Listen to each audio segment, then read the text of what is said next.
ہمیں فرمایا گیا من رعا منکم منکرن فلیغیرہ بیدہ، تم میں سے کوئی دیکھے کہ اس کے سامنے دین کو بدلا جا رہا ہے، بگاڑا جا رہا ہے، نافرمانی ہو رہی ہے، خرابی ہو رہی ہے، تو اس کو چاہیے کہ اپنے ہاتھ سے اس کو روکے، بدلے، اس کو تبدیل کرے زور بازو سے، قوت سے۔ فَإِن لَّمْ يَسْتَطِعْ فَبِلِسَانِهِ، اور اگر اس کی طاقت نہیں رکھتا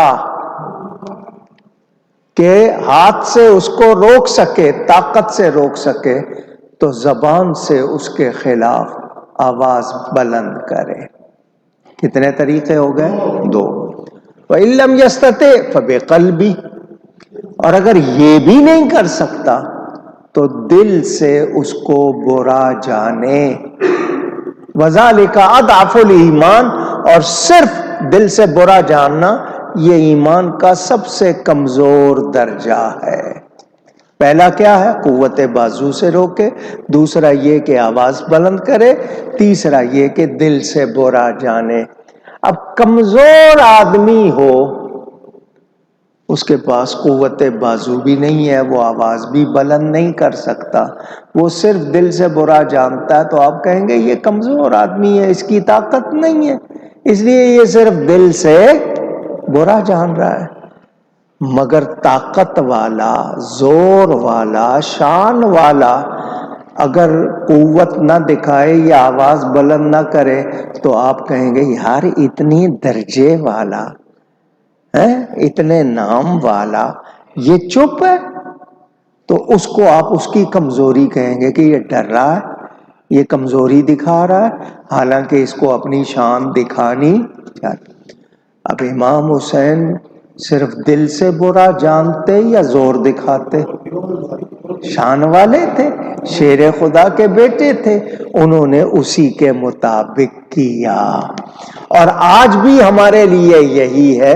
اب مثال کے طور پر میں بول سکتا ہوں، میں بول رہا ہوں، کوئی طاقت والے ہیں وہ طاقت سے روکے، لیکن گناہ پر راضی ہو جانا، الرضا بالکفر کفر، کفر پہ راضی ہو جانا، گناہ پہ راضی ہو جانا، یہ بھی کفر اور گناہ ہوتا ہے۔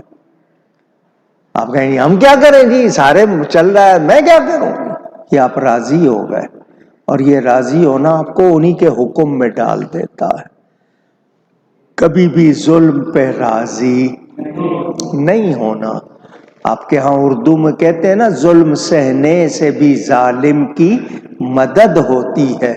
ماں باپ ہو، اولاد نافرمان ہے، وہ چپ رہے تو پھر وہ مجرم بن جائیں گے۔ ٹوکا کیوں نہیں، روکا کیوں نہیں؟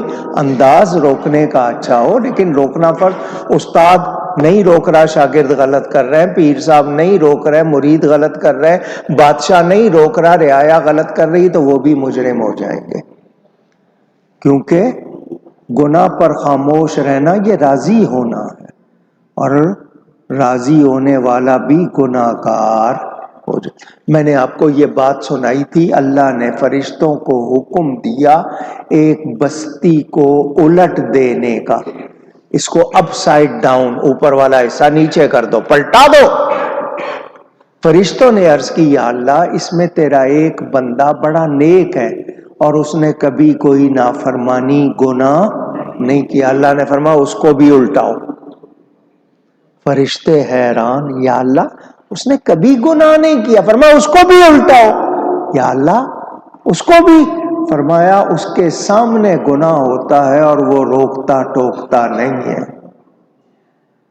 اس کے سامنے غلطی ہو رہی ہے اور وہ روکتا ٹوکتا نہیں۔ تو اب جو غلطی پہ خاموش ہو رہے ہیں بتاؤ وہ بھی مجرم بن رہے ہیں یا نہیں بن رہے ہیں؟ کیونکہ خاموشی کو رضامندی کہتے ہیں نا آپ کے ہاں۔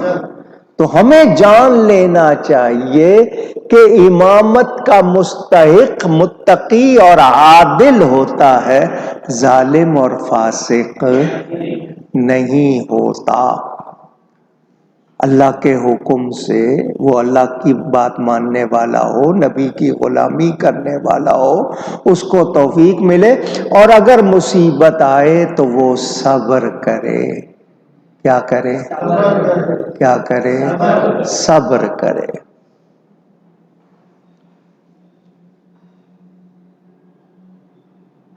اب ہمارے ہاں مثالیں موجود ہیں، انبیاء کرام کی تو بڑی شان ہے، انبیاء کے بعد درجہ بدرجہ لوگوں کا ہے۔ میں آپ کو پچھلے جمعے بتا چکا، افضل بشر حضرت ابو بکر، نبی اور رسولوں کے بعد حضور کی امت میں کتنے علماء ہیں جنہوں نے بغیر کسی خطا کے جیل کاٹی ہے، کوڑے برداشت کیے، ظلم برداشت کیے، تکلیفیں اٹھائیں، صبر کیا۔ تو جو لوگ امام بنائے جاتے ہیں، کوئی یہ نہیں ہے کہ حلوہ تیار کھا لو، ان کو بہت کچھ تکلیفیں اٹھانی پڑتی ہیں، اور وہ اس پہ کیا کرتے ہیں؟ اونچی۔ صرف جھلکی دکھا رہا ہوں، جھلکی، تفصیل میں نہیں جاؤں گا۔ یہ اللہ والے اللہ کی عطا سے روحانی طاقت رکھتے ہیں، روحانی طاقت رکھتے، تصرف، یہ عربی کا لفظ ہے، اس کا مطلب روحانی قوت سے حالت بدل دینا۔ بیٹھے ہو بغداد میں، کراچی میں، تصرف کر سکتے ہیں، کیونکہ اللہ فرماتا ہے جو میرے پیارے بن جاتے ہیں ان کے ہاتھ میں بن جاتا ہوں، ان کی آنکھ کان میں بن جاتا ہوں۔ وہ بندے بندے ہی رہتے ہیں، مگر اللہ کی طرف سے ان کو خاص قوت ربانی عطا ہوتی ہے۔ کیا کسی کو، ایسی ہستی کو زنجیریں پہنائی جائیں تو وہ زنجیریں توڑ نہیں سکتا؟ پوچھ رہا ہوں۔ امام علی مقام کربلا میں ہے، پانی بند کر دیا گیا، امام نہر فرات کو حکم دیتے، اس کا پانی اچھل کے آپ کے پاس آتا، وہ ٹھوکر مارتے چشمہ جاری ہو جاتا، ہوا کو حکم دیتے آندھی بن کر یزیدی لشکر کو اڑا کر لے جاتی۔ صحیح کہہ رہا ہوں؟ مگر انہوں نے کیا کیا؟ صبر کیا۔ یہ اللہ کی رضا پہ راضی، نبی پاک سے بڑھ کر کون ہے طاقت والا مخلوق میں؟ چاند کے 2 ٹکڑے کر دیں، ڈوبے سورج کو لوٹا دیں، مگر انہوں نے بھی زخم سہے یا نہیں سہے؟ تکلیفیں اٹھائیں یا نہیں اٹھائیں؟ اگر وہ نہ اٹھاتے تو آج کون نمونہ ہوتا؟ کس کی یاد میں لوگ ایسا قربانیاں دیتے؟ تو ہم جان لیں کہ امامت کا منصب کوئی معمولی نہیں، جن کو یہ شان ملتی ہے ان کو تکلیفوں کا، مصیبتوں کا سامنا کرنا پڑتا ہے۔ ایک بات اور کرتا چلوں، آ گئی ہے منہ پہ، حالانکہ عام مجمع میں نہیں کرتا۔ علت، ذلت، قلت، 3 لفظ ہے، اگر آپ سے یاد ہوتے ہیں تو کر لیں۔ ذلت، قلت اور علت،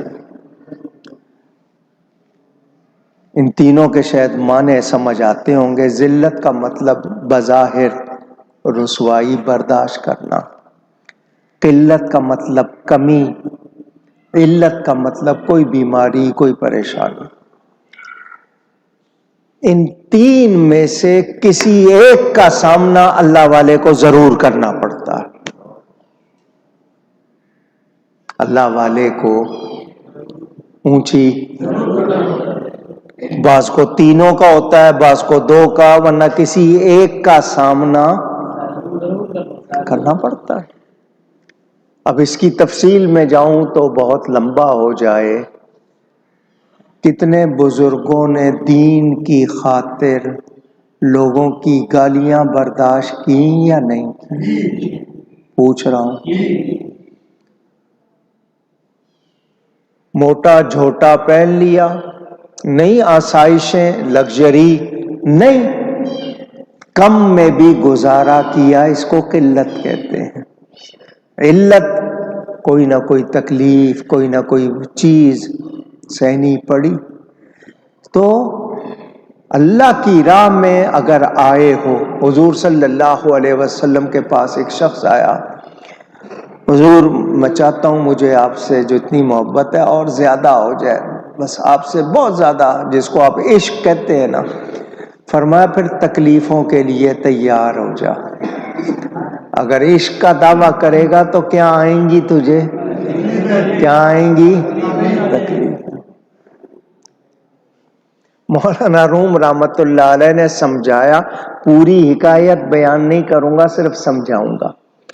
آج کل کی زبان میں لوگ ٹیٹو کہتے ہیں، ٹیٹو جسم پر شکلیں بنا لیتے ہیں، کچھ تو رنگوں سے بناتے ہیں، کچھ گدوا لیتے ہیں، پھر وہ مٹتی نہیں۔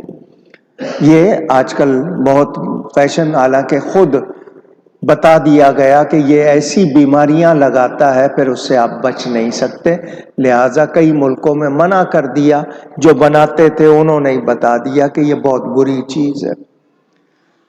مولانا روم فرماتے ہیں ایک شخص تھا، اس کو شوق تھا کہ وہ جدھر سے گزرے لوگ اس کو شیر بہادر کہے۔ شیر تھا نہیں مگر کہلانا چاہتا تھا کہ مجھے لوگ شیر بہادر۔ وہ چلا گیا اسی طرح گدوانے والے کے پاس اور کہنے لگا کہ میری پیٹھ پر، پشت پر شیر بنا دو، جدھر سے گزروں لوگ دیکھ کے کہیں کہ شیر جا رہا ہے۔ اس نے کہا بیٹھ جاؤ، پیسے طے ہو گئے۔ اس نے پہلی سوئی چبھوئی، اس وقت مشینیں تو نہیں تھی نا جو طریقہ تھا، پہلی سوئی چبھوئی تو یہ چیخا، اوئی کیا کر رہے ہو؟ اس نے کہا کہ میں، تم نے جو کہا اس کام کی ابتدا کی ہے، میں شیر کی دم بنا رہا ہوں۔ اس نے کہا یار مجھے بڑی تکلیف ہوئی ہے، بہت سارے شیر بغیر دم کے بھی ہوتے ہیں، کوئی اور چیز بنا دے۔ اچھا جی۔ اس نے دوسری سوئی چبوئی، پھر چیخا، اب کیا بنا رہے ہو؟ اس نے کہا کہ میں اس کے کان بنا رہا ہوں۔ کہنے لگا یار بہت سارے شیر بغیر کان کے بھی ہوتے کچھ۔ وہ جب سوئی چبوئے، وہ آگے سے 3-4 مرتبہ جب کیا تو اس نے اس کو ٹھوک کر ماری، شیر کہلانا چاہتا ہے تو اسے سوئی کی تکلیف برداشت نہیں ہوتی اور چلا شیر کہلوانے۔ میں جہاں سے گزروں لوگ مجھے شیر کہیں، حالت یہ ہے تجھ سے معمولی سی تکلیف برداشت نہیں ہوتی اور چاہتا ہے کہ جی مجھے بڑا نام ملے، بڑا مقام۔ تو جب آپ چاہتے ہو اللہ کی راہ میں تو پھر ذرا حوصلہ ہونا چاہیے، برداشت ہونی چاہیے۔ کیسی کیسی تکلیفیں اٹھائی اللہ والوں نے، میں اور آپ تصور کر سکتے؟ ہم تو خاندان میں پیدا ہو گئے نا مسلمانوں کے، اللہ نے شان دے دی، پیدا ہی مسلمانوں کے۔ اور جنہوں نے دین قبول کیا کتنی تکلیفیں اٹھائیں۔ حضرت بلال کا واقعہ سنتے ہو یا نہیں سنتے؟ آل یاسر کے حوالے سے حضرت ابو بکر نے، صحابہ نے کتنی تکلیفیں اٹھائیں، ہمیں اس میں سے 2% بھی پیش۔ میں نے آپ کو بتایا تھا مسجد نبوی جو تھی وہ کسی زمانے میں کھجوروں کا باغ تھی، وہ خشک ہو چکا تھا، تو اس کے پتے جو ہے وہ ستونوں پہ چھت بنا دی گئی، مٹی تھی، صحابہ کہتے ہیں گرمی سردی ہمیں کتنی تکلیف ہوتی تھی آپ کے لیے، فرش مربل کا، دریاں بچھی ہوئی، پنکھے لگے ہوئے، ایئر کنڈیشن کا انتظام، پھر بھی ہم مسجد آتے، ہمیں شوق نہیں۔ ہم چاہیں کہ نہیں جی ہمیں امام پکارا جائے، ہمیں فلاں پکارا جائے، تو پھر کچھ اندر صلاحیت ہے تو ہم تو اللہ کی ذرا سی ہمارا امتحان تکلیف آ جائے صبر نہیں کرتے، فوراً شکایت نکلتی ہے۔ میں نماز بھی پڑھتا ہوں مولانا صاحب، روزہ بھی رکھتا ہوں، زکوٰۃ بھی دیتا ہوں، پھر کیوں آتی ہے شکایت منہ پہ یا نہیں آتی ہے؟ ہم لوگ کیسے پورا سال ہمیں 10 مہینے نفع ہونا، وہ نفع کسی کو نہیں سناتے، ایک مہینے نقصان ہو جائے اس کا ذکر 50 مرتبہ کرتے ہیں، ایسا ہی ہے یا نہیں؟ پوچھ رہا ہوں۔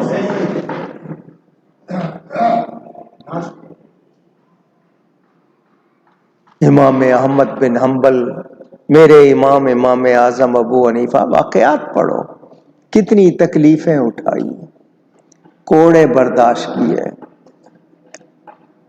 ان کے اوپر کتنے ظلم ہوئے وہ انہوں نے برداشت کیے۔ تو یاد رہے، اللہ فرماتا وَجَعَلْنَا مِنْهُمْ أَئِمَّةً يَهْدُونَ بِأَمْرِنَا لَمَّا صَبَرُوا، اور ہم نے ان میں سے کچھ امام بنائے کہ ہمارے حکم سے بتاتے جبکہ انہوں نے صبر کیا۔ آج مجھے بتاؤ نیکی کو بیان کرنا آسان کام ہے؟ آپ کی اپنی اولاد ناراض ہو جاتی ہے، ماں سے باپ سے، ہر وقت آپ لوگ ٹوکتے رہتے ہیں، شکایت کرتے ہیں یا نہیں؟ ان کو کسی بات کی اجازت نہ دیں، ان کو پسند آتا ہے؟ آپ کے ہاں سختیاں تو بڑی بات ہے نا، چھوٹی چھوٹی پابندیاں بھی سہی جاتی